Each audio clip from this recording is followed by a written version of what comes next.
நாம் அரசியலுக்கு வந்ததிலிருந்தே நம்மளை பற்றி நிறைய சில வதந்திகள், அந்த டீம் இந்த டீம் அப்படிலாம் சொல்லிக்கிட்டு இருக்காங்க இல்லையா. ஆனால் இவர் எந்த டீமும் கிடையாது, மக்களுடைய டீம்,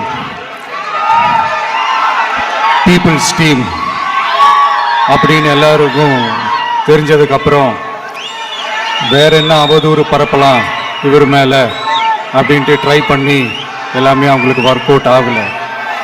ஸோ கடைசியில் என்னதான் இந்த விஜயை பண்ணலாம் அப்படின்னு நினைக்கும் போது தான் இந்த கூட்டணி அந்த கூட்டணிலாம் சேர போகிறாரு அப்படின்ட்டு ஒரு பொய்யான ஒரு பிரச்சாரத்தை பண்ணிக்கிட்டு இருந்தாங்க.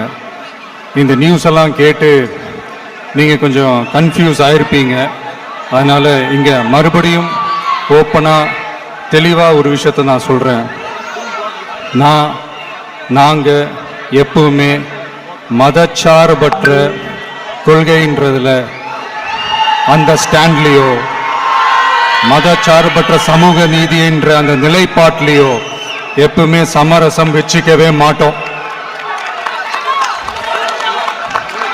நம்மளுடைய தலைமையில தான் ஆட்சி அப்படின்றதுல எப்பவுமே உறுதியா இருக்கிறோம். நம்மளுடைய முதல் மாநாட்டில் கூட நான் சொன்ன மாதிரி அரசியலில் யாருக்காகவும் எதுக்காகவும் எந்த விதமான ஒரு சமரசமும் நாம் வச்சுக்க போறதே இல்லை. அந்த பேச்சுவார்த்தையே கிடையாது. சரிங்களா? அதனால யார் என்ன அவதூறு பரப்புனாலும் தயவு செஞ்சு அதை நம்பாதீங்க. எல்லாம் வல்ல இறைவனின் அருளால் நாம நினைச்ச டார்கெட்டை நம்மளால நிச்சயமா அடைய முடியும். இன்னைக்கு என்னுடைய இஸ்லாமிய சகோதர சகோதரிகளுக்கு என்னுடைய ரமலான் நல்வாழ்த்துக்கள். கான்ஃபிடென்ட்டா இருங்க, நல்லதே நடக்கும், வெற்றி நிச்சயம்.